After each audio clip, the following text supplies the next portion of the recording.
Bueno, vamos a iniciar entonces.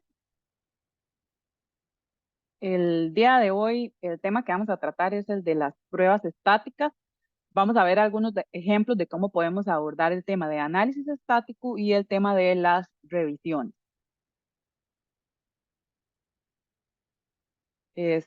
Primero, quiero que hagamos un repaso de la semana anterior para que refresquemos un poco y mientras tanto tal vez se va conectando el resto. Entonces, les voy a compartir el enlace.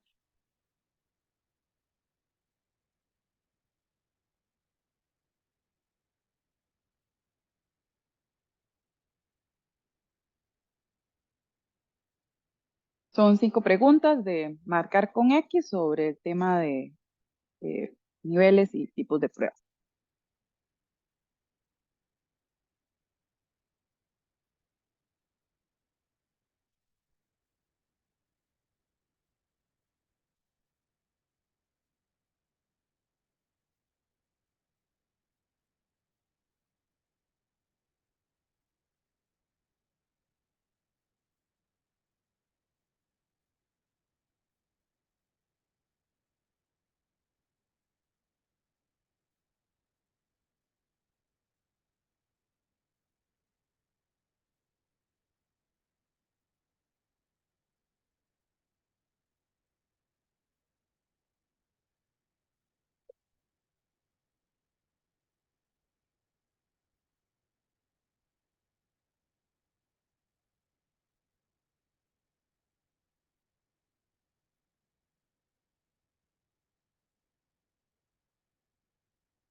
Ahí ya tenemos la primera respuesta. Vamos a esperar a ver que el resto termine.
Buenos días, Carlina. En este momento lo que estamos haciendo es un repaso de la semana anterior. Ahí te comparto el enlace del formulario. Son 5 preguntas de marcar con X, entonces estamos esperando que todos terminen de responder.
Bueno, vamos a ir viendo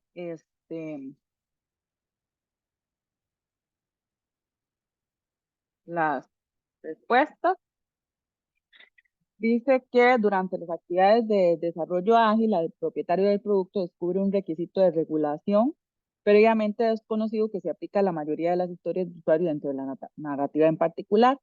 Las historias de usuario se actualizan para prever los cambios necesarios en el comportamiento del software. Los programadores del equipo están modificando el código de forma adecuada. Como probador del equipo, ¿qué tipo de pruebas es la que se va a llevar a cabo? Aquí lo que pasa es que vean que está explicando, ¿verdad? Que ya el sistema está en producción y entonces se van a empezar pruebas.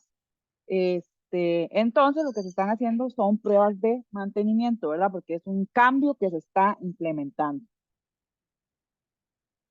Usted está leyendo una historia de usuario en la pila del producto para prepararse para una reunión con el propietario del producto y un miembro del equipo del proyecto está observando una serie de posibles defectos a medida que avanza.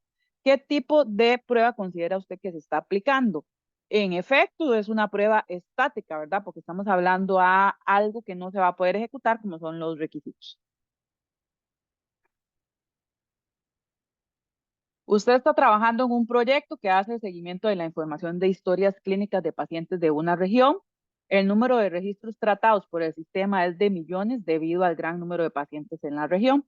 La información del paciente debe ser accesible a los médicos en consultorios, hospitales y centros de atención de urgencia. La información debe ser presentada al solicitante dentro de los 3 segundos siguientes a la solicitud, especialmente en el caso de pacientes con alergias y precondiciones críticas, por lo que se está midiendo el tiempo de respuesta del sistema mediante una revisión técnica de la implementación de la base de datos y desde la interfaz de usuario con la base de datos completa cargada. ¿Cuál tipo de prueba es la que se está realizando? Es en efecto una prueba no funcional. Lo que se está midiendo es una prueba de rendimiento porque estamos evaluando el tiempo de respuesta. Una empresa está desarrollando un nuevo videojuego que ya ha sido validado por el cliente como correcto y útil, por lo que está buscando usuarios finales para que prueben el juego de manera gratuita antes de su lanzamiento. Los usuarios deben reportar a la empresa los defectos identificados en el proceso de evaluación. ¿Qué tipo de prueba es la que se está llevando con este proceso? Es una prueba beta, ¿verdad? Porque ya estamos hablando de que es con usuarios finales y que se había probado anteriormente, entonces es una prueba beta. Un equipo de pruebas está realizando pruebas con las siguientes características. Están basadas en las especificaciones, centradas en encontrar fallos en la comunicación, ¿verdad? De los componentes y utiliza tanto pruebas basadas en la especificación como estructurales, que serían de caja negra o de caja blanca. El nivel de pruebas que se está aplicando aquí es el de pruebas de integración, ¿verdad? Este era un poco para repasar lo que vimos la semana anterior. No sé si tienen alguna duda con respecto a las preguntas que hicimos hoy.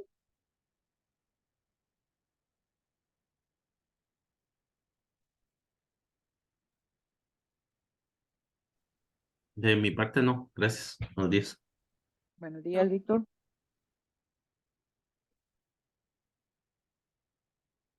Ok, entonces continúo. Vamos a entrar entonces a lo que es el análisis estático. El análisis estático es utilizado para detectar defectos reales o pueden ser defectos potenciales. Pueden ser tanto en el código como a nivel de arquitectura. Y generalmente su objetivo es poder mejorar la mantenibilidad de la aplicación, ¿verdad? Están pensadas a que el sistema pueda ser más mantenible en el tiempo, ¿verdad? ¿Qué defectos son los que puedo encontrar con un análisis estático? Bueno, puedo encontrar referencias a variables con valores que pueden ser indefinidos, interfaces inconsistentes entre módulos y componentes, variables que no se utilizan o que se declaran de forma incorrecta. Puedo encontrar también código inaccesible o código muerto, como también se conoce, ¿verdad? Que puede ser que nunca se llegue a ejecutar esa parte del código. Eh, Ausencia de una lógica errónea, podría ser bucles, por ejemplo, infinitos, construcciones demasiado complicados o códigos, por ejemplo, demasiado largos, grandes, enormes, ¿verdad? Entonces ahí hay que subdividir ese tipo de cosas. infracciones de los estándares de programación, ¿verdad? Que hay muchos estándares, ¿verdad? Entonces, hay empresas que están casadas con un estándar particular y entonces uno con solo ver el código sin necesidad de ejecutarlo puede identificar todos esos problemas, ¿verdad? Que no se están cumpliendo. Vulnerabilidades de seguridad, eso también es muy común que lo encontremos con un análisis estático y también infracciones en la sintaxis del código y modelos de software. Hay lenguajes de programación que incluyen herramientas bastante adecuadas o que contemplan muchos de lo que sería un análisis estático, pero hay otros lenguajes de programación muy pobres, ¿verdad? En esta línea de análisis, ¿verdad? O en este tipo de análisis. Hay dos técnicas que uno podría utilizar para hacer un análisis estático. Podría ser un análisis del flujo de control o un análisis del flujo de datos. Vamos a ver cómo funciona cada una de estas dos herramientas. El análisis del flujo de control es una técnica estática, evalúa mediante un diagrama como es el flujo de control de la aplicación y lo que busca es encontrar defectos en bucles, ¿verdad? Ciclos infinitos, llamadas a funciones que son ambiguas o secuencia incorrecta de las operaciones. Son cosas que puedo encontrar con este tipo de herramientas. Puedo utilizar dos tipos de análisis de flujo de control, un análisis liviano y un análisis extendido. En el caso del análisis liviano, lo que busca es analizar grandes cantidades de líneas de código en poco tiempo. Este, eh, esta, esta técnica tiene una desventaja, es que puede ser que se generen muchos falsos positivos, ¿verdad? Eso lo que significa es que pues se piensa que es falso, pero en realidad el defecto, digamos, que se encuentra es positivo. Entonces hay que tener cuidado como cuando uno utiliza la técnica, ¿verdad? Entonces, para brindar información más precisa y poder eliminar este tipo de problema. Igual es una técnica, pues, que se utiliza bastante. Luego está el análisis estático extendido, que permite la verificación de propiedades que son arbitrarias. Generalmente para esto se utilizan demostradores automáticos o semiautomáticos, ¿verdad? De teoremas. Hay herramientas que permiten hacer este tipo de proceso. Tienen las desventajas que no son tan eficientes como el caso del análisis estático liviano, pero sí permiten demostrar propiedades de forma más precisa. Un ejemplo de lo que uno podría hacer con un análisis de flujo de control, como les digo, puede ser que hayan lenguajes de programación que tengan incorporado este tipo de herramientas, pero también hay otras herramientas que están desarrolladas y con este enfoque particular. Ejemplo es con una herramienta que se llama Splint. Este sería la entrada, que es un código en C, y después de ejecutar la herramienta del análisis, básicamente lo que me dice, me da una salida con estos aspectos, ¿verdad? Me dice que la variable C es usada después de la definición, que hay un problema con el ciclo, ¿verdad? Que hay problemas con la asignación, ¿verdad? De esta variable y así, ¿verdad? Pues me señala varios aspectos. ¿Qué es lo que voy a hacer yo con esto? Bueno, a partir de esta salida, entonces se puede ir y mejorar mi código. Este sería ya el código mejorado. Vean que dentro de los cambios que se hicieron es que la variable C era un char y se pasó a un entero. Además, aquí estaba sin inicializar y aquí está ya debidamente inicializada. Entonces son cosas que uno puede ir mejorando a nivel de la estructura del código mediante un análisis de este tipo. Hay otras herramientas disponibles, algunas son libres, otras son pues de pago. SonarQube es una de las herramientas pues bastante utilizadas. Hay algunas que lo que hacen es que se integran al lenguaje de programación. Por ejemplo, CheckStyle es una herramienta para que lo que hace es verificar la convención del código en Java y entonces esto se puede incorporar a herramientas como NetBeans, Si mal no recuerdo, también a Visual Studio Code, está Fitboot, esta PMD que está incluido en Java, C++ y Python, eh, Veracode, Coverite, y esta que es para JavaScript, entonces esta también se puede incorporar a Visual Studio Code. Entonces estas son algunas herramientas con las que uno puede hacer un análisis de flujo de control. El análisis de flujo de datos. El análisis de flujo de datos lo que hace es que evalúa el uso de las variables basado en el ciclo de vida. Para el ciclo de vida de una variable lo que hace es que define tres estados. El primero es, lo define como una D y es cuando la variable es declarada, definida o inicializada. Luego está el estado U, que es que está siendo usada o utilizada, ¿verdad? Está siendo leída en un cálculo o en una decisión, entonces es de uso. Y la K, que es de kill, destruida, es cuando la variable es eliminada, ¿verdad? O ya deja de ser utilizada. Y a partir de ahí, entonces hace una combinación de esos estados o de esas acciones atómicas en pares para evaluar el flujo de datos y encontrar posibles anomalías. Puede ser que el lenguaje de programación influya en el flujo de datos, ¿verdad? De cosas que pueden ser permitidas y cosas que no pueden ser o que no son permitidas, ¿verdad? Porque hay cosas en los lenguajes de programación que son muy particulares de cada lenguaje. Puede encontrar diferentes defectos que lo que se encontraría con un análisis de flujo de control. Y se dice que esta técnica pues no encuentra todos los defectos que están relacionados con el uso de los datos, pero sí me da una muy buena aproximación. Recuerden que decía que la técnica lo que hace es que toma pares de estados y entonces a partir de eso se definen 15 posibles combinaciones.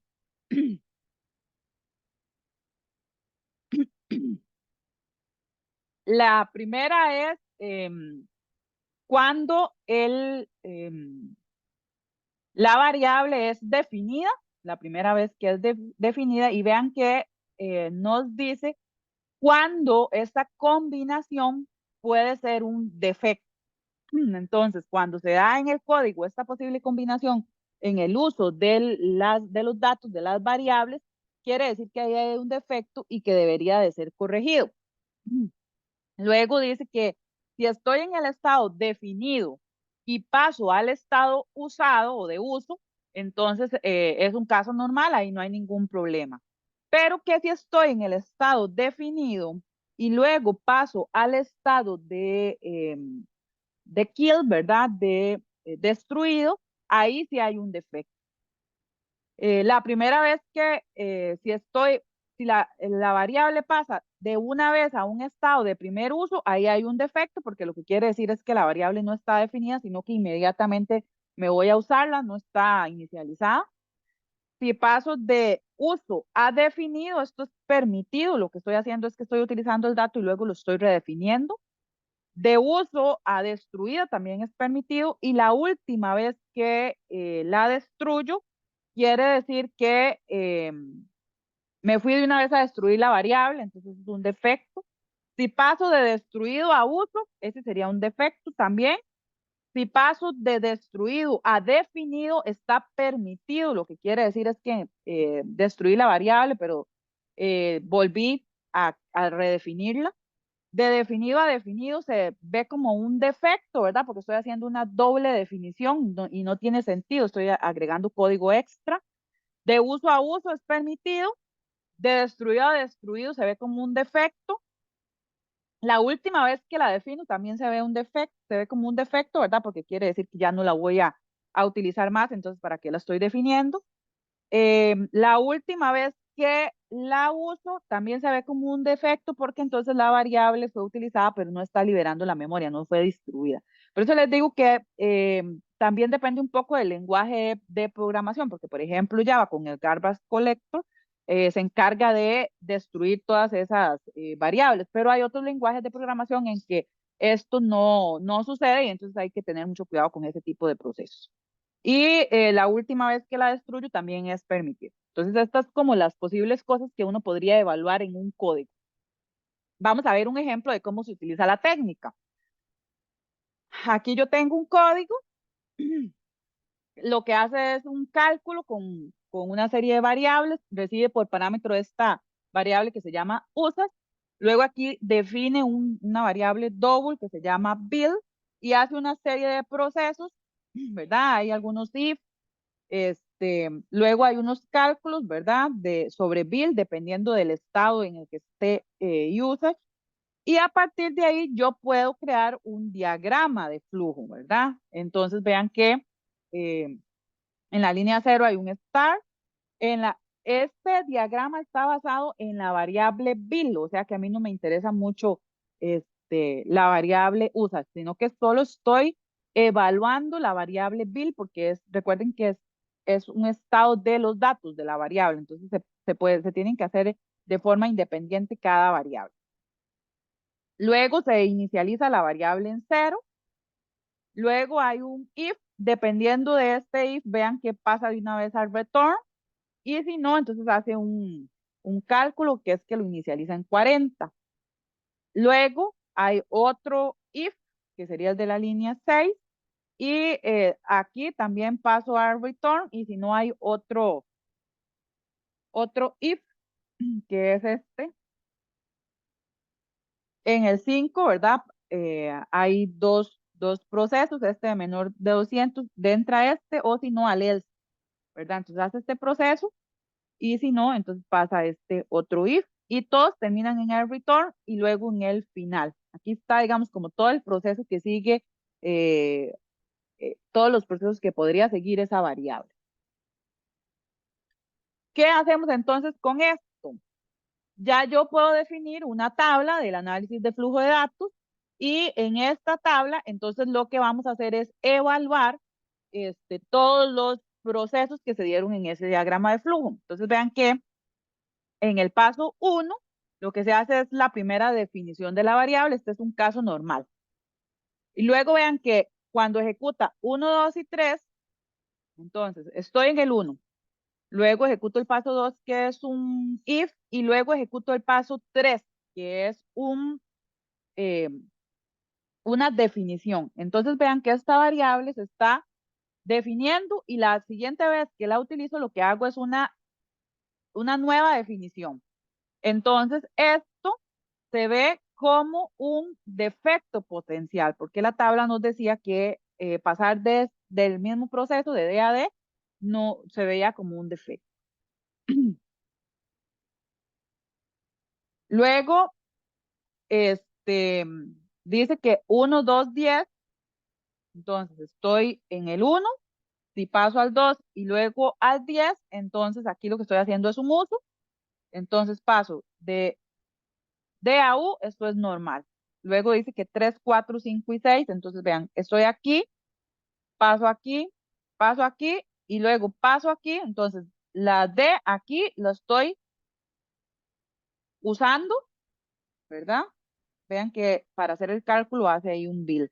Entonces, es de definición y luego de uso. Y así entonces vamos a hacer con cada proceso, ¿verdad? De 6 a 7, esta es uso, ¿verdad? Aquí la estoy usando y aquí también la estoy usando en el if.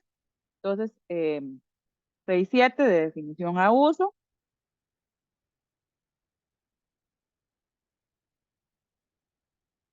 Luego de 7 a 8, ¿verdad? Es uso. En la línea 11, aquí las estoy destruyendo. Y en la línea 10, 11, ¿verdad? Paso de definición. 10, 11, paso de definición eh, a destruida. Entonces vean que con este tipo de técnicas lo que hago son identificar problemas en el uso de los datos. No sé si queda clara la técnica.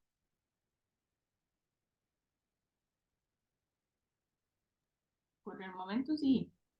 Ujú. Ok, vamos a pasar a, tal vez podemos trabajar. La em, técnica, sí, las combinaciones, entonces, dependen de un flujo normal de definición, uso, eliminación, ¿verdad? Entonces, eso sería, sí, digamos, son tres estados, correcto. Es ujú, tres estados y la combinación entre ellos. Siempre, digamos, se usa esta tabla, digamos, que es la que uno puede consultar para saber si ese paso de estado, digamos, ese cambio de estado es permitido o no. Entonces vamos a hacer un ejercicio para que quede más claro cómo funciona el proceso. Em, Aquí les pongo la tabla para que la puedan consultar. Luego vamos a utilizar el mismo código, pero ahora aquí les pongo el ejemplo que estaba en la presentación para que lo puedan consultar. Pero ahora lo que nos interesa es evaluar la variable USA, ¿verdad? Entonces ahí para que lo tengamos en cuenta. Ese sería el primer ejercicio. Y en el segundo ejercicio les doy un código totalmente distinto, ¿verdad? Y que también repitamos el proceso a ver si se encuentran posibles anomalías. Les voy a compartir el documento y voy a habilitar algunas salas para que puedan trabajar.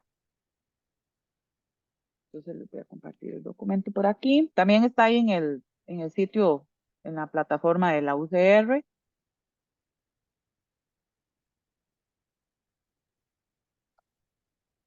El chat.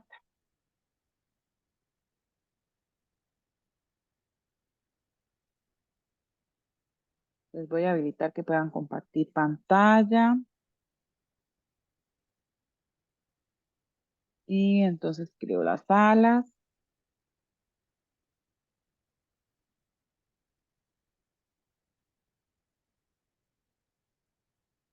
Y ahorita vemos nueve, entonces creo que pueden ser tres salas. Ujú. Ahí cualquier cosa, si tienen alguna duda, solamente me piden que me una a la sala y entonces ahí yo me movilizo para ayudarles a atenderles sobre el problema. Tal vez podemos dedicar a este trabajo eh, unos 30 minutos.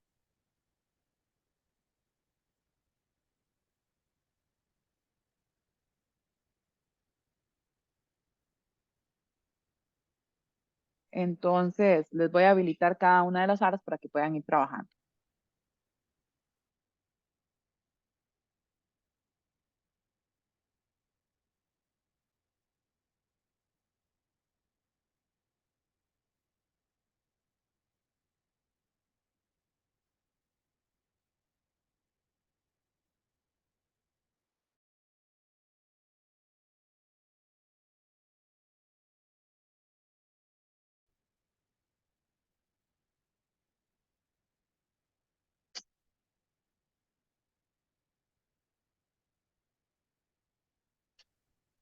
Lo compartimos y lo explicamos entre los tres. Tal vez. Ah, listo, listo. Es que estaba hablando con el micrófono apagado. Ok, vamos a ver. Ahí se nota. Ujú. Ok. Rosberg, no sé si quieres empezar. Ok, bueno, básicamente esta es la estructura que nosotros, o el diagrama más bien, que definimos únicamente para esa variable. Entonces, dado que la variable se recibe, entonces tenemos el paso uno donde la estamos recibiendo. Bueno, aquí le pusimos una asignación de un dato como para hacer nada más la referencia. Después de esto, esa variable, técnicamente hablando, se utiliza en lo que son los if, en lo que son los criterios de validación, ¿verdad? Entonces tenemos el punto 2, que preguntamos si esta variable es mayor a cero. Si no, pues simplemente sale. Después se consulta si la variable es mayor a 100. Entonces, si la variable no es mayor a 100, ella va a salir.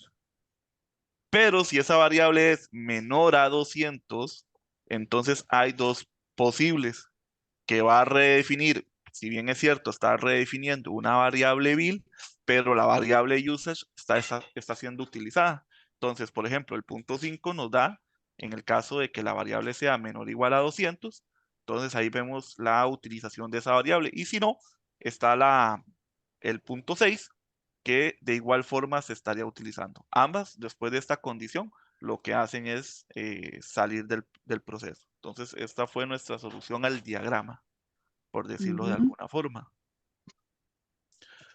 No sé si de eso tienen alguna consulta. Yo esperaría que no. No, aquí yo lo Muy único que claro. hubiera hecho no es que con estos diagramas no es que esté mal, sino que tal vez la definición, pensando en que otro grupo lo pudo haber hecho así, la definición de usage se podía haber puesto en el paso cero, ¿verdad? Que es desde el momento, porque como está siendo definida en el parámetro, se podría haber puesto también de esa forma. Ah, ok. Ahí era nada más de De acuerdo. correrlo. Y la tabla, no sé, José. Sí, vamos a ver, nosotros en la tabla, ahí la están visualizando, ¿verdad?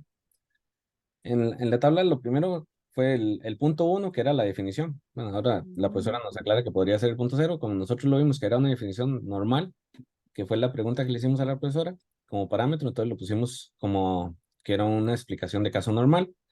En la definición propiamente eh, del DD, que según la tabla, el DD lo teníamos como en defecto potencial o doble definición. Entonces nosotros evaluamos que en el 1, 2, 3, que es donde hacemos en el 1, 2, que es donde comenzamos a hacer la primera evaluación, era donde podría haber un defecto potencial y finalizar el Pero flujo. es que ahí sería definición y sería uso, porque ahí lo que estamos haciendo es un if del 1 al Ok, 2, lo que hay es definición uso. ok.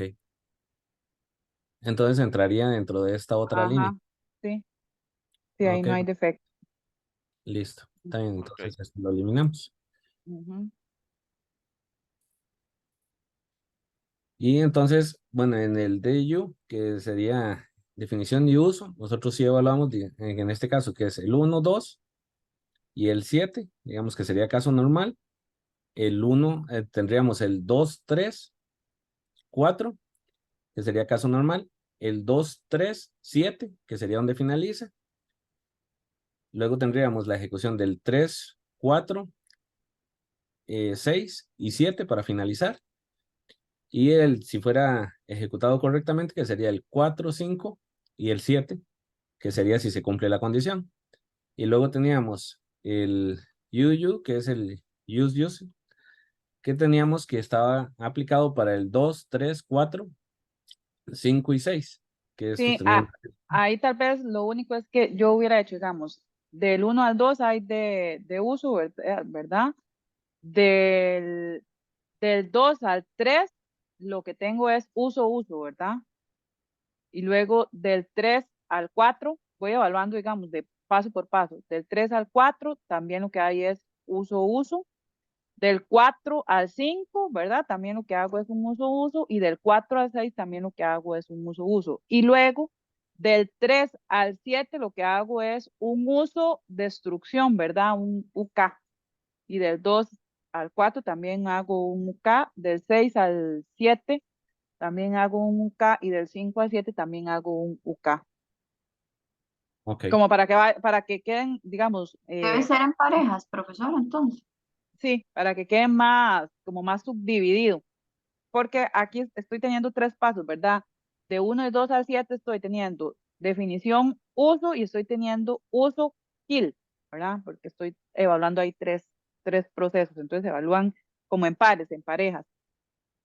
En realidad la variable no tiene ningún defecto, la que tenía defecto era solamente build, entonces sería nada más como esa descripción. No sé si alguien hizo la tabla de anomalías de otra forma, así como yo lo estoy explicando, como más subdividida.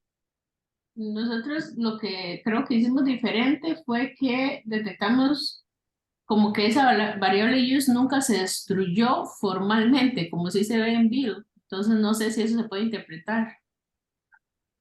Porque después del 7, del 6 creo que es, ajá, no hay como un return, sino solo los end de los if. Entonces no sé si eso se puede interpretar como que no se destruyó o con el end del if ya se interpreta más bien que sí está destruido. Recuerden que eso está un poco asociado al lenguaje de programación. Probablemente en Java, si estamos en Java, no pasa nada, digamos, si no hay un return porque el garbage collection se va a encargar de terminar de destruir la variable. Si estuviéramos en un lenguaje de programación que no hace eso, entonces sí tendríamos que verlo como un defecto. Entonces ahí hay que tener como un poquito de cuidado con eso. Entonces sí puede ser que lo evaluemos, digamos, de esa forma, un poco asociado al lenguaje de programación. Ok, ok. No sé si hay alguna pregunta sobre asociada a este tema.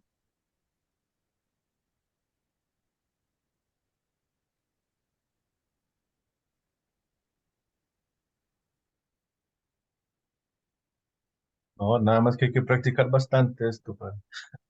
Sí, como para comprenderle un poco más la idea, ocupa un poco, obvio, de práctica.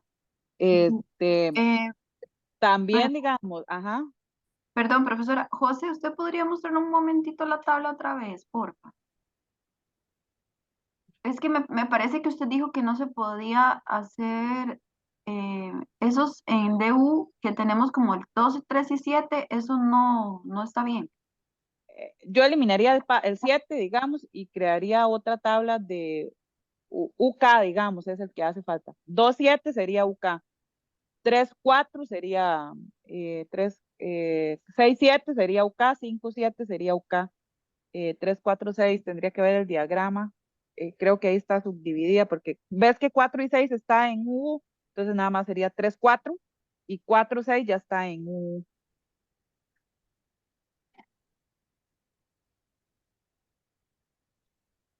Ajá, entonces sería del 2 al 6, del 3 al 7, perdón, es que tengo la captura del video que habíamos hecho. Sí, Del 2 4 al 7 7, 3 7 5, 7, 6 7 y creo que 5, es 7. 5 7. Con Eh, UK. en- disculpen, en el diagrama yo creo que el paso número 1 no va, porque en el código en ningún momento hacen un usage igual a 0. Sí, eso yo lo decía como al principio, digamos, en realidad esto puede estar incluido en el paso o debería estar incluido en el paso 0. Ujú.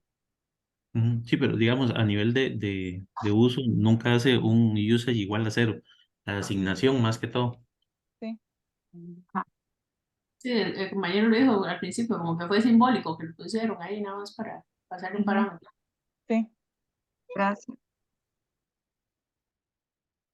Ok, también digamos, no es que vamos a pretender que todo el código le hagamos esto, ¿verdad? Porque se volvería un poco lento, pero sí, digamos, cuando uno visualiza que hay códigos como muy problemáticos o que tal vez están teniendo muchos problemas, es una buena forma de poder identificar como cuáles son esos problemas, ¿verdad? Entonces hay que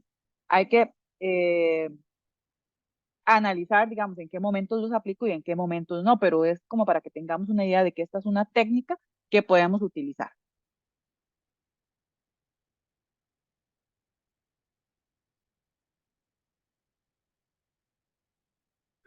Ok, entonces vamos a pasar a lo que son las revisiones. Las revisiones son un conjunto de actividades que yo puedo realizar como resultado de análisis, diseño y codificación y básicamente me sirven para depurar actividades relacionadas a lo que es el proceso de desarrollo de software. Lo definimos con dos objetivos particulares: poder identificar o señalar necesidades de mejora en un producto y conseguir un trabajo de calidad más uniforme, ¿verdad? Entonces, eso es como algunas prácticas de lo que son las revisiones. ¿Cuál es la importancia de estar debidamente preparado para una revisión? Este, Tenemos que darle la relevancia de un proceso de revisión, entonces tenemos que prepararnos adecuadamente. Por eso cuando vamos a participar en un proceso de revisión, debemos revisar el producto que va a estar bajo prueba. Recuerden que ese producto puede ser una lista de requisitos, puede ser un diagrama, un modelo, etcétera. Comprobar la consistencia de documentos de referencia cruzada, ¿verdad? Si tengo varios documentos, ver que, ¿verdad?, haya validez entre todos determinar qué es lo que le estaría haciendo falta a ese producto. Si no, entonces la revisión en realidad se convierte en un proceso de corrección si no estamos preparados. Los resultados de un proceso de revisión deben ser comprender adecuadamente el producto, descubrir los elementos que le están haciendo falta y poder hallar inconsistencias con otros productos.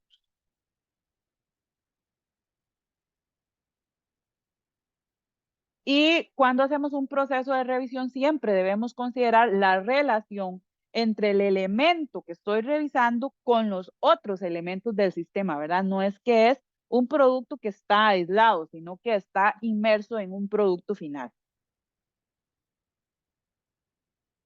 ¿Qué tipos de revisiones se pueden hacer? Bueno, hay métodos, ¿verdad? Algunos nombres que tal vez algunos hayan escuchado. Algo que se conoce como por encima del hombro, ¿verdad? Que es como una revisión rápida. Entonces, ¿cuántas revisiones se harían? Bueno, básicamente es una. La ventaja es que es una revisión fácil de coordinar y las desventajas es que los resultados pueden ser difíciles, ¿verdad? De controlar. También lo que es la programación en pareja es un tipo de revisión. Se utiliza mucho en programación, ¿verdad? ¿Cuántas revisiones se hacen? Bueno, dos, ¿verdad? Porque al haber dos participantes hay dos procesos de revisión. La ventaja es que obtengo un código de mayor calidad y se requieren altas capacidades, ¿verdad? Y profesionales, personales para poder trabajar con este tipo de técnica, ¿verdad? Tengo que tener cierto nivel de capacidad para aceptar lo que la otra persona me está diciendo, etcétera. Un resumen por correo electrónico, ¿verdad? Aquí es un proceso de intercambio, es sencillo, ¿verdad? Porque no hay que estar de forma simultánea, pero sí, en algunas ocasiones puede llevar mucho tiempo poder llegar a un consenso. Y también hay revisiones con ayuda de herramientas. En este caso también hay herramientas exclusivas para procesos de revisión y otras que pueden integrar los lenguajes de programación. Es como la que me da el mayor nivel de eficiencia y la desventaja es que puede ser que en algunos casos requiera pues de más de alguna herramienta para poder desarrollar la revisión. Para las revisiones yo también puedo tener listas de revisión.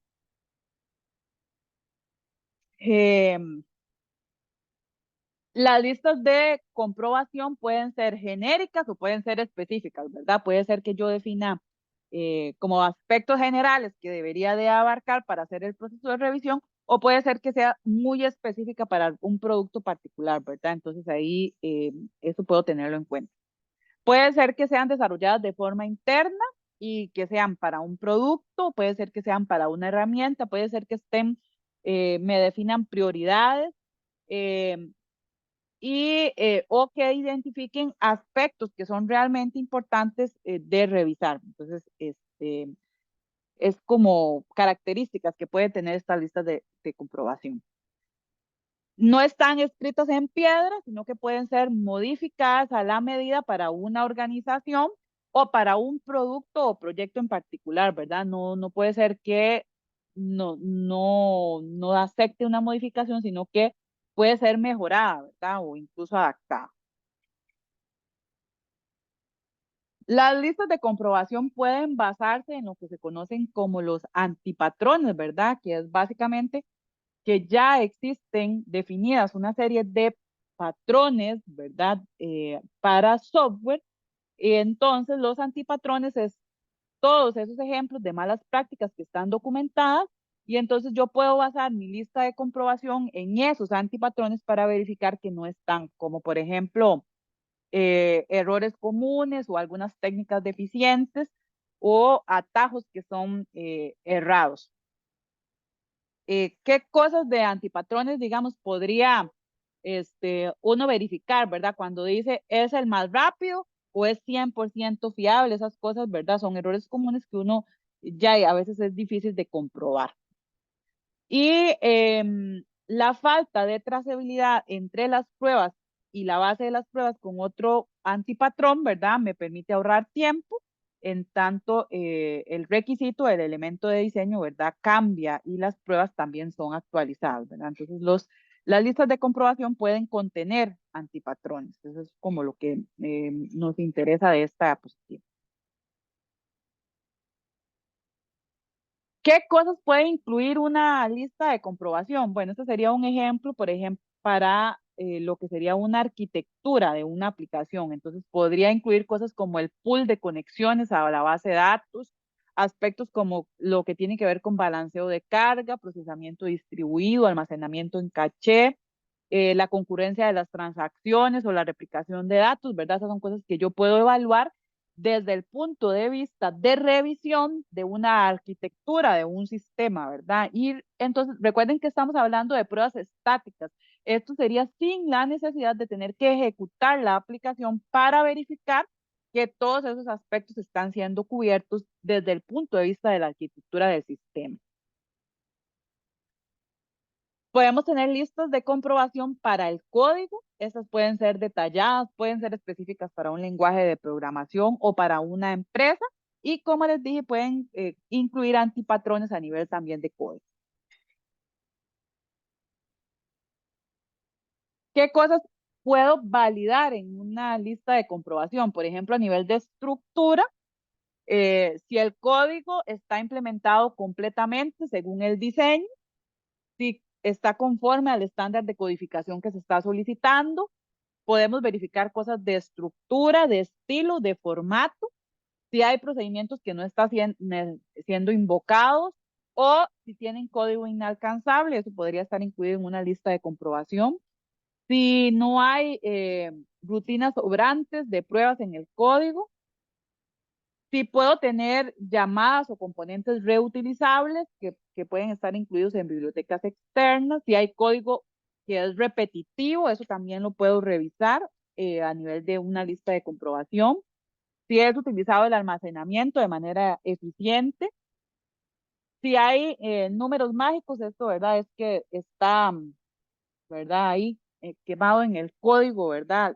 Los valores, eso es una práctica que debería evitarse, o constantes a nivel de string. Eh, si hay módulos que son excesivamente complejos, que deberían ser reestructurados o divididos, ¿verdad? Esas son cosas que yo podría comprobar en una lista, ¿verdad? Para el código. Puedo también revisar lo que es el código, si está claro, si está adecuadamente documentado, si los comentarios son consistentes, si es conforme a los estándares. A nivel de variables, si están utilizando nombres significativos, coherentes, claros, si no hay variables redundantes o inutilizables. Eh, Puedo verificar también aspectos de operaciones aritméticas, ¿verdad? Si se evita el código, las sumas y las restas con números diferentes y grandes magnitudes, el tema de las divisiones, ¿verdad? Si hay manejo de secciones, etcétera. Pueden estar basados, por ejemplo, en lo que es la programación defensiva o en el tema de bucles y ramas, ¿verdad? Entonces, aquí yo podría probar temas de índices, punteros, registros, límites de archivos, temas de liberación de asignación de memoria, que si se están comprobando la existencia de los archivos antes de accederlos. Todo esto tiene que ver, por ejemplo, con manejo y gestión de secciones. Y en el caso de los bucles y las ramas, ¿verdad? Si están construidos de forma completa y correcta, la anidación, si no faltan bloques, ¿verdad? En un if, en un else, en un case, si tiene cada sentencia case un default, ¿verdad? Esas son cosas que yo puedo verificar sin necesidad de ejecutar la aplicación. Ese es como un ejemplo. Y como les dije, hay herramientas que me permiten hacer revisión de código. Esta es una herramienta específica para SQL, se llama SQL Fiddle. Es una herramienta que está en línea y que podemos utilizar. Ahorita podemos ver un ejemplo, que es el que traigo ahí listo para que lo veamos, y después de eso pues vamos al resumen. Esto sería como un código que yo puedo introducir, les voy a compartir ahí el enlace para que lo vayan abriendo.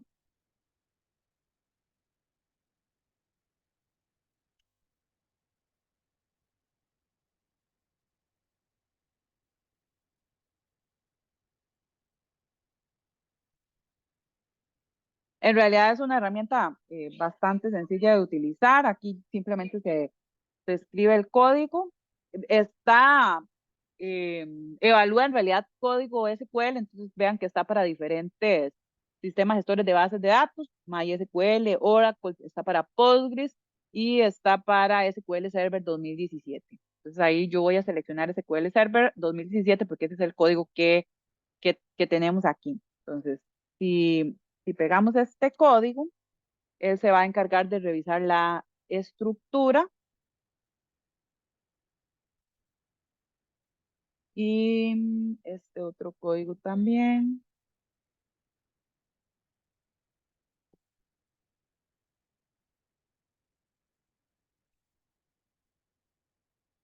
Si yo le doy build,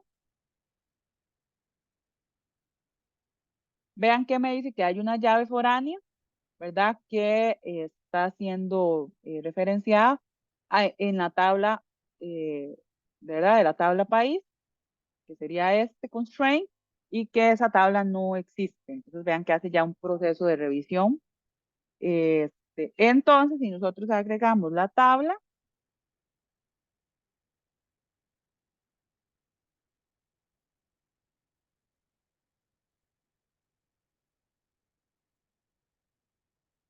le volvemos a dar el build,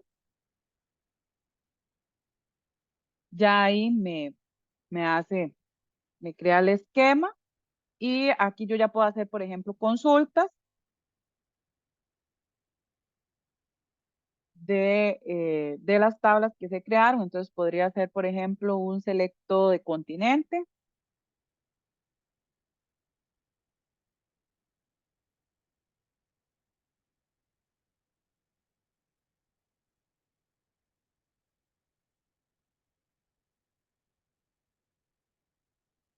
Ahí ejecuta la consulta, ¿verdad? Y me devuelve los valores. Esto es como para que vieran una herramienta tal vez un poco específica que es a nivel de código SQL, pero igual que esta herramienta hay algunas otras para código ya, digamos, en Java o en otros lenguajes de programación. Entonces, para que tengamos una idea, ¿verdad? Entonces, de cómo yo puedo hacer una revisión de código, ¿verdad? Apoyado en herramientas. No sé si tienen alguna pregunta.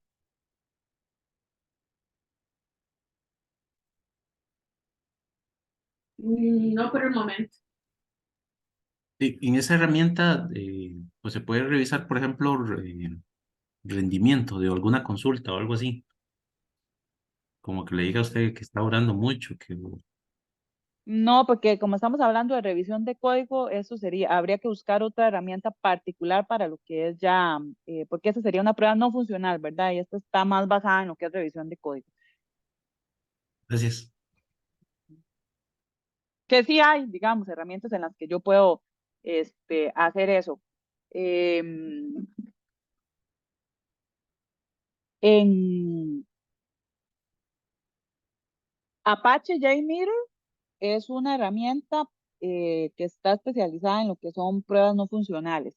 Entonces ahí yo puedo probar tiempos de respuesta de páginas web, puedo probar lo que usted habla, digamos, evaluar el rendimiento de bases de datos, etcétera. De hecho, es una herramienta que nosotros hemos utilizado aquí en el TEC para, en algún momento, tuvimos un proyecto de investigación en el que necesitábamos seleccionar una base de datos no SQL, entonces necesitábamos saber cuál era la que tenía mejor rendimiento en sistemas de información geográfico, ¿verdad? De poder almacenar datos georreferenciados. Y entonces hicimos el proceso de comparación de las consultas con Apache JMeter. Entonces es bastante buena, digamos, para lo que son pruebas no funcionales.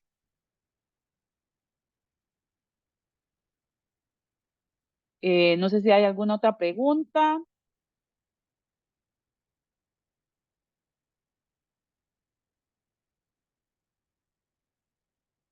Tengo que son las 9:55. Entonces, si quieren, hacemos un receso.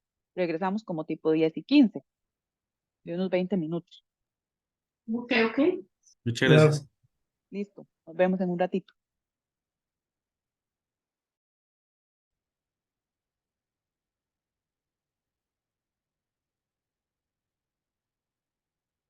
Ok. Entonces, vamos a continuar. Eh, este sería el segundo ejemplo de procesos que podemos hacer de revisión, que sería una evaluación de requerimientos o requisitos de usuario. La IEEE define los requisitos, ¿verdad? Como una condición o necesidad de usuario para resolver un problema o alcanzar un objetivo, y son una condición o capacidad que debe estar presente en un sistema o componentes de un sistema para satisfacer un contrato, estándar, especificación u otro documento formal. Ya sabemos que los requerimientos pueden dividirse en requerimientos funcionales y en requerimientos no funcionales. Los requerimientos funcionales están contemplados para definir lo que son las funciones que el sistema va a ser capaz de realizar, y los no funcionales tienen que ver con características que limitan al sistema, como son rendimiento, fiabilidad, mantenimiento, seguridad, portabilidad, estándares y otros, ¿verdad? ¿Qué características debe cumplir un requerimiento o requisito? Bueno, básicamente definimos 8 características. Un requerimiento tiene que ser operativamente necesario. Desde el punto de vista de la interpretación, no puede ser ambiguo. Tiene que ser verificable, o sea, que puedo verificar que el sistema cumple ese requerimiento o no. Tiene que ser completo, correcto, viable desde el punto de vista técnico y económico. Tiene que ser priorizable y tiene que ser consistente. Voy a profundizar más en cada una de estas características y además ver algunos ejemplos. Necesario. Todo requisito debe documentar algo que el usuario realmente necesita. Debe ser requerido por un estándar o por alguna parte en particular, ¿verdad? Que debe cumplirse. Y tiene que estar o formar parte de un contrato que está firmado y establecido. Eso, la firma de ese contrato es lo que me dice que ese requisito es necesario o no. Y la forma de verificar si un requisito es necesario o no es precisamente la fuente, ¿verdad? La autoridad que me dice, bueno, sí, sí lo necesito o no lo necesito. No ambiguo. Dice que un requerimiento es no ambiguo si todos los que leemos ese requisito podemos llegar de forma simple y consistente a la misma interpretación, o sea que todos los que leemos el requisito entendemos lo mismo. Para que un requisito sea no ambiguo, tiene que estar escrito en un lenguaje natural y no en términos computacionales, que eso es algo que nosotros los programadores tendemos a hacer de forma constante. Y una forma de revelar que un requisito es ambiguo es hacer revisiones de los documentos, ¿verdad? Y entonces eso, varias personas, ¿verdad? Si todas entendieron lo mismo, pues no es ambiguo. Y ya con solo que haya algo que no se comprendió, pues eso ya me dice que ese requisito tiene algún grado de ambigüedad. Por ejemplo, el sistema debe firmar un formato electrónico. Este es un ejemplo de un requisito que es ambiguo. ¿De qué forma debe ser la firma? ¿A qué se refiere con que sea un formato electrónico? Porque hay muchos tipos de formatos. Entonces eso deja a criterio de los programadores o los desarrolladores pues muchos aspectos. ¿Cómo lo puedo mejorar? Bueno, el sistema debe permitir firmar los formatos electrónicos adjuntando una firma previamente escaneada del usuario en sesión a los formatos electrónicos que fueron seleccionados. Puedo ser todavía más específico y decir cuáles son esos formatos, ¿verdad? Pero aquí ya estoy tratando de que el requisito quede mejor especificado. Tiene que ser verificable. Eso quiere decir que debe tratar de aplicar métodos formales que me permitan confirmar que el requerimiento está correctamente especificado. Puedo utilizar libros, documentos legales para verificar la validez de ese requisito y de que es comprobable, ¿verdad? Que puedo verificar que se puede cumplir o no con ese requisito. Por ejemplo, a partir de producido el evento X, se obtendrá el output del proceso con la mayor cantidad de transacciones en el menor tiempo posible. ¿Cómo hago para medir ese menor tiempo posible o esa mayor cantidad, ¿verdad? Eso yo no lo puedo verificar.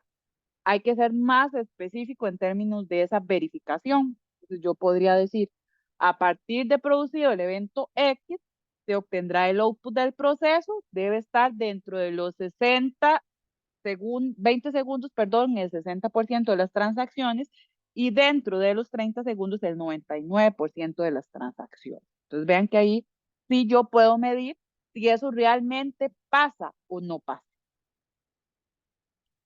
Tiene que estar completo. Requerimientos que no están completos pueden esconder información que no es fácil de detectar y también nos podría ocasionar algún sesgo en las funciones de un sistema.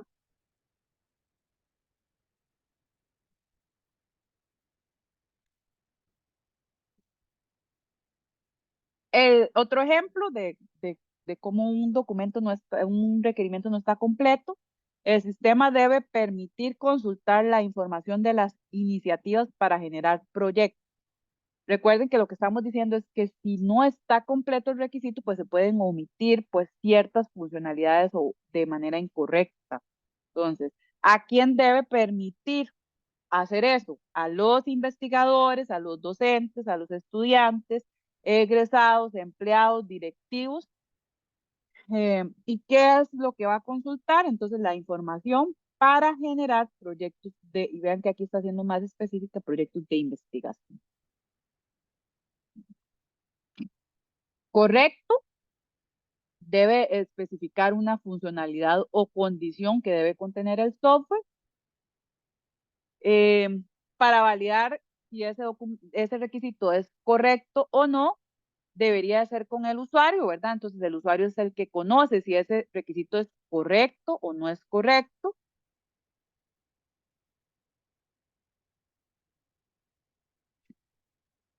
Viable, ¿verdad? Debemos verificar si es viable desde el punto de vista técnico, desde el punto de vista, por ejemplo, ambiental, desde el punto de vista económico, si es posible desarrollarlo o no, ¿verdad? Entonces hay que verificar la viabilidad de ese requisito. La capacidad financiera dice que solicitamos que la razón corriente exigida sea 2.5 veces. Igualmente, en el mismo ítem apreciamos que el nivel de endeudamiento es muy alto, lo cual implica que la mitad de la empresa pertenece a terceras personas. Solicitamos que considere un endeudamiento no superior al 30%. Este requerimiento no es viable porque dice que estos indicadores financieros son un estándar y no pueden ser modificados. Entonces, si alguien solicita que eso suceda, pues desde el punto de vista legal eso no es viable, ¿verdad? Entonces, todo eso tenemos que revisarlo. Tiene que ser priorizable, o sea que yo puedo darle un nivel de prioridad, si es baja, si es media, si es alta, ¿verdad? Porque eso me puede decir, bueno, tal vez este requisito es de prioridad baja, entonces no lo incluyamos en esta etapa de desarrollo, en cambio esta es de prioridad alta, ¿verdad? Entonces ese tipo de cosas son importantes. Consistente quiere decir que un requisito no puede tener conflicto con otro requisito, ¿verdad? Tiene que estar acorde con las reglas del negocio y con las variables que afectan el dominio del negocio. Eso sería desde el punto de vista de las características. Recordemos que los requisitos tienen un ciclo de vida, ¿verdad? Desde el momento en el que se solicita, ahí inicia, ¿verdad? El ciclo de vida del requisito, luego hay un proceso de negociación en donde se aprueba, pasa por la fase de análisis, ¿verdad? Que es donde se especifica, luego está el diseño, está el proceso de construcción, el proceso de pruebas, el proceso de aceptación, ya se generan los releases, entonces el requisito es empaquetado, se implementa, ya es cuando se pone en operación, ¿verdad? Y entonces ahí ya está siendo usado. Eso es como el ciclo de vida que debe cumplir un requisito. Desde el punto de vista de redacción de un requisito, también hay cosas que yo puedo revisar porque hay definido un modelo de cómo debería estar redactado ese requisito. Entonces, debería de tener el lugar, el tiempo, el evento o el objeto, la palabra debe, deberá, o puede ser que el requisito esté redactado de forma negativa, ¿verdad? No debe permitir tal cosa o no deberá hacer tal cosa. Tiene que haber una acción, un verbo. ¿Quién es la persona que va a ejecutar esa acción y qué es lo que yo espero de, como resultado de ese requisito? ¿Verdad? Entonces, un requisito debería de tener todas estas partes, y no, eso ya me dice que no está correctamente redactado. Entonces, vean que cuando yo tengo una lista de requisitos en un proceso de revisión, yo debería de verificar que cumpla con todas las 8 características que mencioné y que cumpla además con los criterios de redacción de un requisito. Por ejemplo, el sistema en el módulo de ventas, entonces vean que este es el objeto, ¿verdad? El evento, debe, aquí está la parte, aquí está el verbo, ofrecer una opción mediante la cual, y vean que aquí está el usuario, y cuál es, qué es lo que puede hacer ese usuario, ver una comparación de lo presupuestado versus la venta real en un rango de fecha. Luego dice, cuando el tiempo de conexión exceda el valor predeterminado como máximo, el sistema, vea que otra vez debe cancelar, ahí está el verbo, la sección informándole a quién le va a informar, al usuario, que el tiempo se agotó y que por lo tanto será desconectado. Entonces vea que esta es la acción que va a suceder cuando este proceso suceda. Entonces, estos requisitos pues cumplen con el formato en el que debería estar de forma correcta un requisito redactado, perdón. ¿Qué es lo que vamos a hacer entonces ahorita? Pues vamos a aplicar esta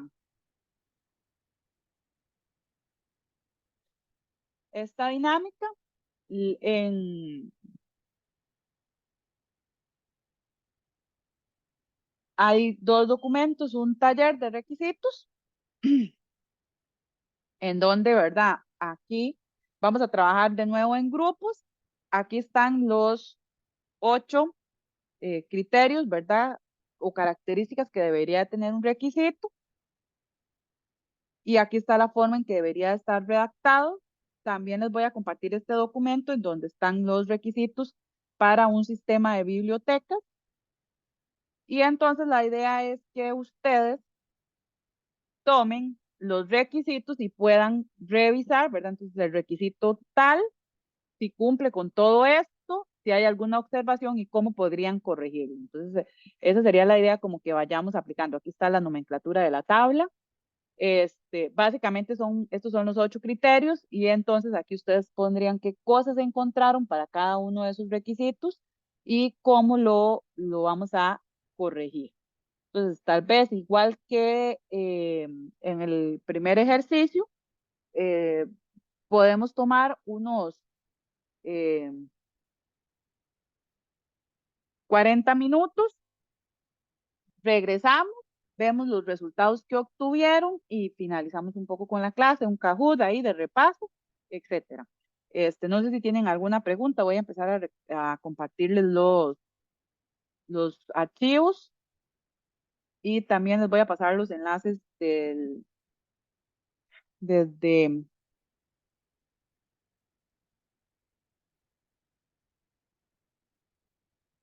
está abierto, entonces dice que no lo deja compartirlo.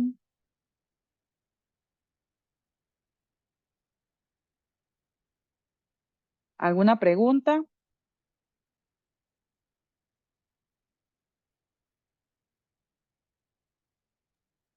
De momento no, todo claro. Entonces eh, habilito las salas para que podamos otra vez trabajar.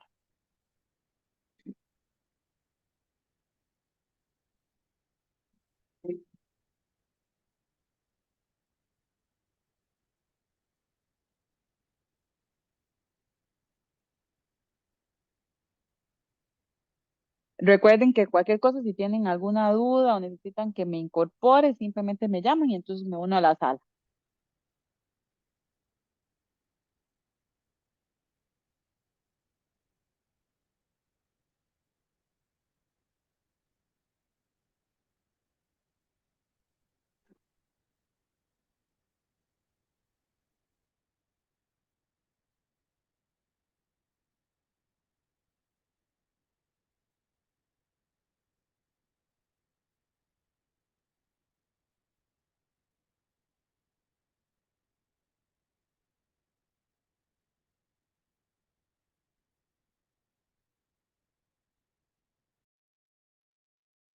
¿Cómo les fue en el trabajo en grupo? Ya pasaron 40 minutos. Sí, Eso Jue, mismo dije yo. De, sí. apenas Marlene, pudimos hacer 42 requerimientos. Marlene, a nosotros estábamos viendo que a nivel de la redacción en sí, se podían, o sea, los requerimientos específicos no estaban como para poderlos analizar, ¿verdad? Y había que redactar. Entonces, solo en varios párrafos podían ser un requerimiento o un solo párrafo podía separarse en varios requerimientos. Entonces empezamos a redactar requerimientos con base a la redacción del Sí, documento. eh, un poco, digamos, el objetivo de esta actividad es que eso pasa en la vida real, ¿verdad? Encontramos requerimientos de todo tipo y de toda forma, ¿verdad? Entonces, Ujú. es una forma de poder encontrar de qué manera los revisamos, ¿verdad? De que cumplan ciertos criterios y tratar como de estandarizar el proceso. Entonces, digamos, eso es como una manera. Entonces, tal vez si alguno de los grupos nos comparten un poquito de las cosas que hicieron, pues es interesante, ¿verdad? Ver de qué forma aplicaron la técnica.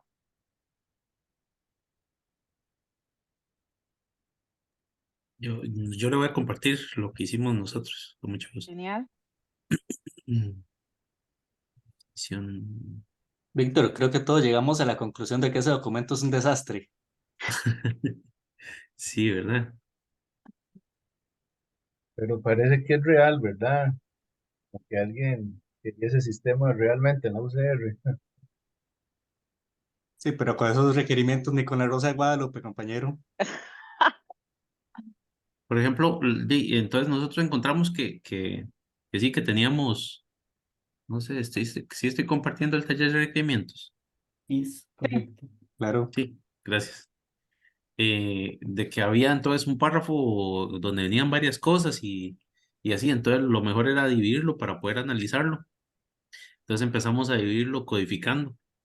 Entonces empezamos con RQ1, RQ2, RQ3 y lo que hicimos fue entonces irlo desglosando. Entonces con la redacción, ¿verdad? Bien ejecutada, según nosotros. Entonces, donde decía, por ejemplo, el primero, el módulo el de inventario debe contener con los datos de los materiales de la biblioteca, como son la categoría, nombre de publicación, autor, país, fecha de publicación, número de edición, referencia de identificación del material único para tener un repositorio integrado de la información disponible para los usuarios de la biblioteca y sus administradores. Eso pasa mucho, ¿verdad? Que nos encontramos un requisito que dice, bueno, el sistema debe permitir registrar a los usuarios. Y cuando llega el programador, ¿qué tengo que registrar del usuario? Debería de estar así de completo, ¿verdad? Necesito registrar X, Y, Z, W, ¿verdad? Todo lo que yo tengo que registrar tiene que quedar ahí. Muchas veces hasta a nivel de detalle, ¿verdad? Eh, en qué formato necesito que se almacene el número de teléfono o qué cosas debe cumplir, ¿verdad? Todas esas cosas tienen que quedar claras para que el programador tenga muchísima más facilidad para describir o para poder implementar el requisito. ¿Sí, Dagüe? Ahí inclusive todavía vemos una parte de ambigüedad porque nada más se está indicando que en el módulo de inventario, pero básicamente sería en la ficha técnica que se contiene en el inventario, porque inventario pues me puede abarcar un montón de cosas, inclusive los cardex y ahí vuelvo a quedar en la misma. Nosotros nos pegamos ahí de tamaño poco de alegada con respecto a eso, porque la ubicación no es específica, ni qué es lo que se tiene que hacer como tal. Este es un proceso que se debería de hacer, ¿verdad? De tomar los requisitos, de revisarlos, pero en la vida real muchas veces, digamos, por ejemplo, a mí me pasa en el curso de QA, yo le pido a empresas que si me dan algunos proyectos para que los estudiantes puedan automatizar pruebas. Y entonces, por ejemplo, me encuentro con, bueno, vamos a trabajar en este sistema. Entonces los estudiantes empiezan a trabajar y le piden los requisitos. Ah, no, no tiene requisitos. Se empieza a desarrollar sobre la marcha, ¿verdad? Y ni siquiera hay un listado de requisitos para uno poder verificar que la aplicación cumple con el requisito X, ¿verdad? Entonces ya es una cosa que está ahí, está funcionando y se hizo sobre la marcha, entonces ni siquiera hay un documento de requisitos para que veamos, digamos, el nivel de manera en la que desarrollamos software, ¿verdad? Profesora, pero una pregunta. Vamos a ver, yo entiendo el instrumento y que Ujú, uno, por ejemplo, uno si está con una metodología ágil, por ejemplo, Scrum, uno debe hacer un taller de grooming antes de hacer un ujú, planning para que con el taller de grooming usted hace esta revisión con los usuarios y le dice qué está bien de la historia de usuarios y qué está mal para que ellos detallen la información. correcto. Entonces, a mí lo que me queda la duda de este ejercicio que estamos haciendo, que era un poco lo que estábamos comentando con Dagwar y con Juan Ignacio que estaban conmigo, que Ujú, es que nosotros tomamos la matriz y comenzamos a evaluar, ok, cada punto cumple, no cumple, la observación general de lo que el usuario debería corregir y en el corregido no hacíamos la reacción completa del requerimiento, sino que lo que hacíamos era anotar las ideas de que lo que el usuario debe incluir, ¿verdad? ujú. Entonces, ahora que veo lo del compañero que está haciendo la redacción completa de los requerimientos o las historias de usuario, que de hecho ahí faltarían muchas cosas, porque uno debe decir quién lo va a ejecutar, cómo lo va a ejecutar, etcétera, ¿verdad? ¿Hasta dónde deberíamos llegar nosotros con el ejercicio? ¿Deberíamos llegar a esto, a la redacción completa de la historia de usuario, por decirlo así? ¿O deberíamos quedarnos en la evaluación de lo otro con las observaciones de qué es lo que el usuario debe trabajar? Sí, en un proceso de pruebas uno nunca llega a la corrección, no buscamos corregir los defectos, lo que buscamos es enfatizarlos y luego entonces el encargado de la especificación de requisitos debería de tomar todo eso que ustedes hicieron y llegar a lo que estaban haciendo los compañeros. Ujú. Ok, A perfecto. veces, a veces nosotros como que pasamos la raya, ¿verdad? De QA y empezamos a resolver, pero ese no es un objetivo de QA, digamos, en QA nosotros no llegamos a resolución. Generalmente lo que se hace es devolver a la persona que lo hizo, ¿verdad? Para que lo corrija. Lo que hacemos es identificar defectos. Entonces, sí, a veces nosotros nos pasamos ahí porque es más fácil encontrar los defectos cuando los solucionamos que, ¿verdad? Antes de, pero sí hay que tener claro que como QA lo que hacemos es encontrar defectos, entonces hay que cortar ahí con ese nivel. De hecho, no sé bueno, por ahí estuvimos haciendo la discusión, no lo completamos por acá, pero en la parte de solicitud de compra y en las órdenes de compra, hay algo que dice sobre una cancelación. Pues esa cancelación, en algún momento, en un punto le dice que se puede cancelar y en el otro dice que no se puede cancelar si es parcial y en el otro que sí se puede cancelar. Exactamente. Sí, sí, sí los íbamos analizando así nosotros, digamos, pero sí. La idea era ponerlo como estaba ahí para después hacer el análisis. Pero sí es complejo. Se Ujú. nos fue complejo, por lo menos a nosotros. Sí, sí, sí. Ujú. Un poco la idea del ejercicio, ¿verdad? Es que veamos que hay mecanismos para revisarlos y hay mecanismos también, ¿verdad? De forma. No sé si tienen alguna duda con el ejercicio, si les parece útil la herramienta, si les queda alguna duda de cómo pueden implementar un proceso de pruebas estática. No, no hay como una herramienta similar a la que vimos antes del SQL, pero para que lea estos requerimientos, ahora con tanta inteligencia artificial, no hárselo ahí al ChatGPT. Bueno, sinceramente que yo conozca, no sé si existe. Como decís vos, puede ser que haya alguna cosa. Sí sé que se han hecho algunas tesis de doctorado, digamos, en esta línea, eso no se puede encontrar, pero todavía no conozco una herramienta que lo haga como de manera automática.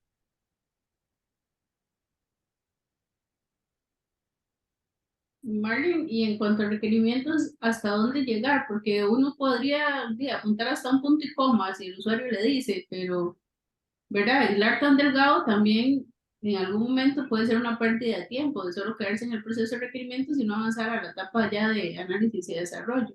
Sí, eh, hay que llegar, encontrar un balance, ¿verdad? Entre dónde llego y a dónde voy. Sí se tiene que llegar, digamos, es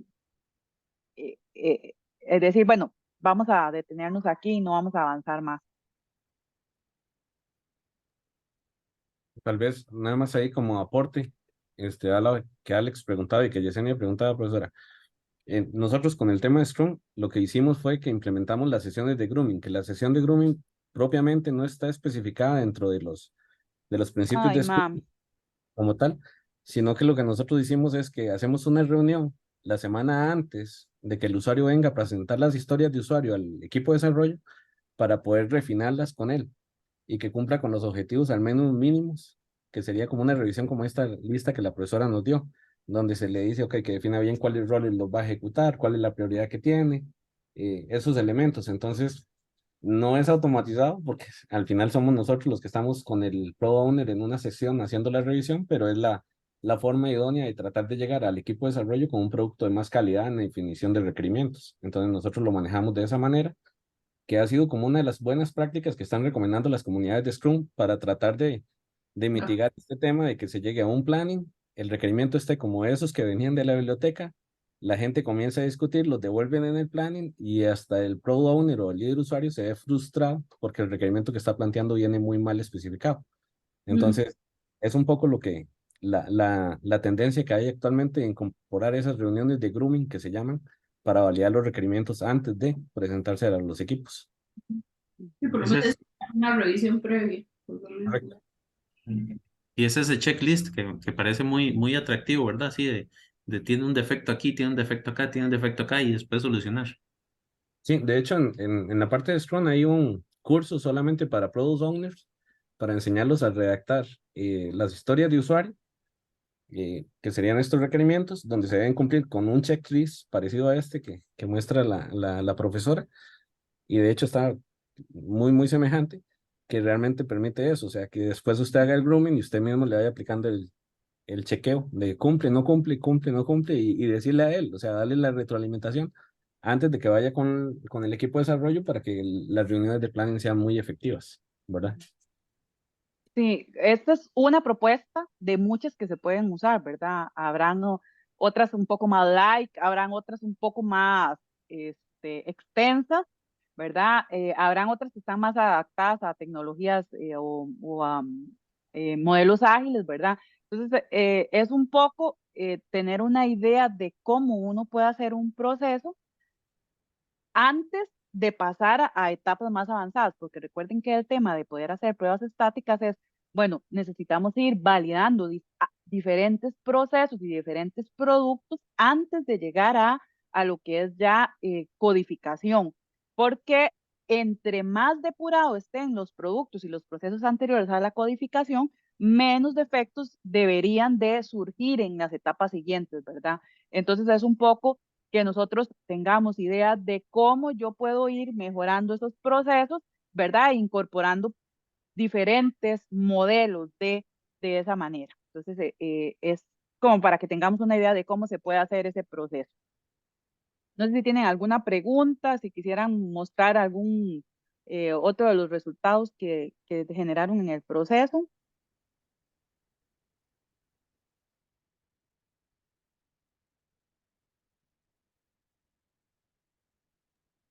No, creo que no. Nosotros sí, no sé, Alex, si quiere mostrar la tabla así rápidamente, solo para ver si Aquí lo logramos pusimos. Mm. hacer un poquito el ejercicio. Nosotros básicamente agarramos todos los requisitos y empezamos a juzgarlos y criticarlos, poniéndole una X en lo que consideramos que no cumplían.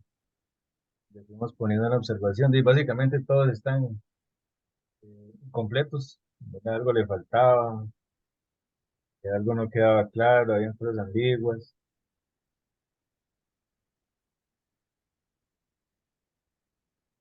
Sí, fue como lo que fuimos ahí anotando. Por ejemplo, nunca vimos una priorización, no lo marcamos en todos, pero nunca vimos una priorización en los requerimientos, sí, solo estaban ahí, ninguno estaba como priorizado. Y muchos estaban incompletos porque les faltaba alguna aclaración, dejaban como como a la creatividad de la persona que estaba leyendo que asumiera algo.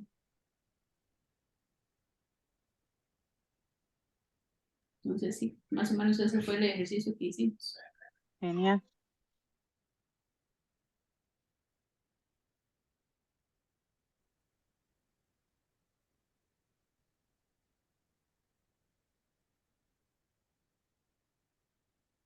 Bueno, ok, entonces para cerrar con la clase, vamos a hacer un repaso, digamos, en Kahoot sobre este, las, la materia que vimos el día de hoy. Entonces, esta cosa siempre me estorba.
Me hace falta uno.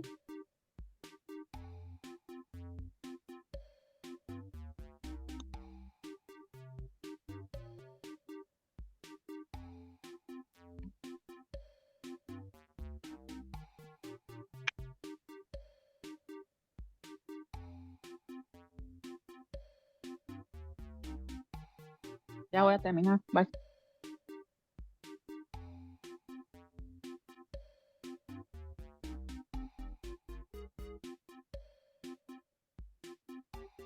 Ok, entonces vamos a continuar.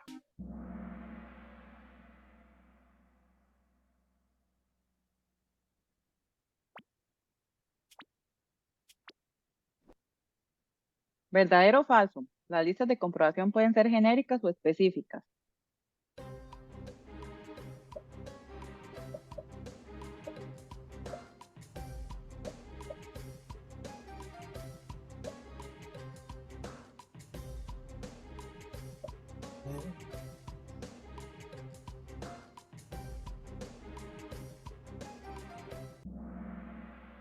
Verdadero, ¿verdad? Dijimos que podían ser para un proyecto específico, podrían ser para un producto, podrían ser para una empresa, entonces es verdadero.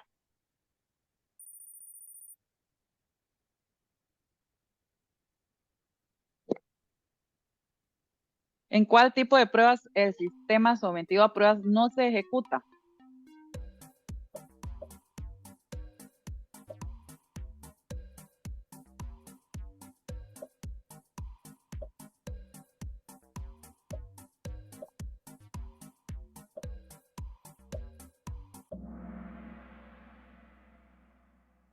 En el análisis estático, ¿verdad?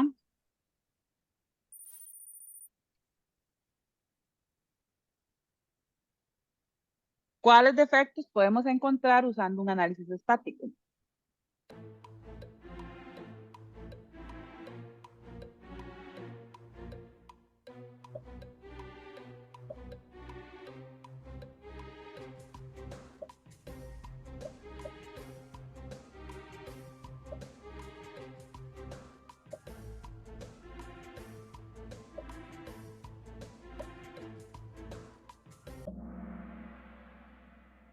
podemos encontrar violaciones a estándares de programación porque los cálculos, para encontrar inconsistencias en los cálculos hay que ejecutar la aplicación.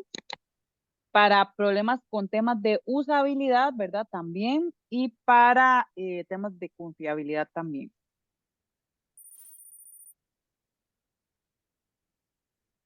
¿Verdadero o falso? El análisis del flujo de control encuentra defectos como problemas con bucles.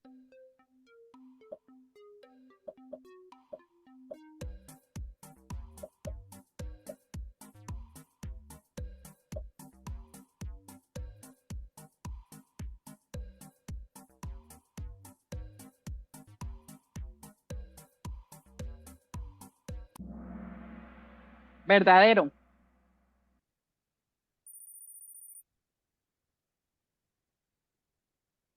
La última pregunta. En el análisis de flujo de datos de un sistema, ¿cuál anomalía es más probable que conduzca a un fallo grave?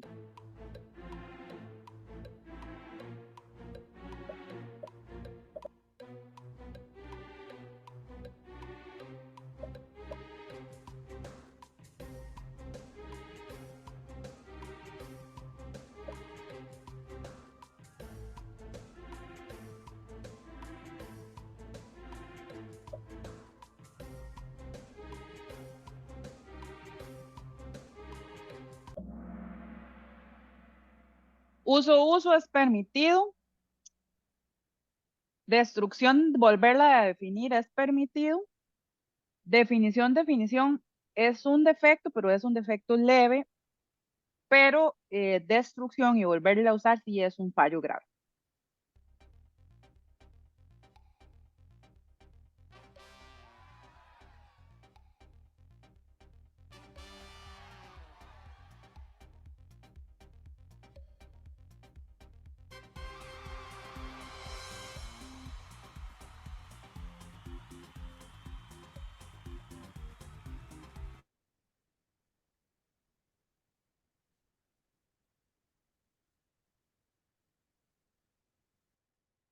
Bueno, eso sería lo que yo traía para el día de hoy, la clase, que era sobre pruebas estáticas. Recordar que la sesión de la próxima semana es asincrónica.